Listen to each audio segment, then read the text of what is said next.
আরেকজন আফসোস করে বলছিল যে এগুলো দেখার মতো বোধহয় মা বাপ নেই। আসলে কি মা বাপ নেই? চলুন আপনাদেরকে একটু সরাসরি দেখাই যে প্রকাশ্যে এখানকার লোকজন কিভাবে চাঁদাবাজি করছে। আমার সাথে চলুন।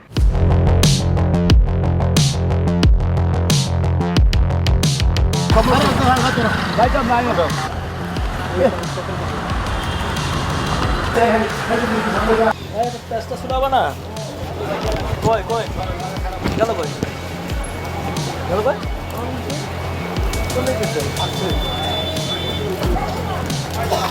গেছে কই?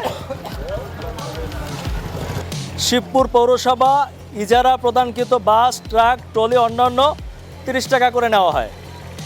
আমরা এখানে এসে হাতে নাতে ধরলাম, তারা আমাদেরকে আসেন আসেন অফিসে আসেন বইলা পালায় চলে গেল। আমরা ভাবতাম যে বাটপাড়িগুলো ঢাকা শহরে হয়, এখন দেখেন ঢাকা শহরের বাইরেও কিভাবে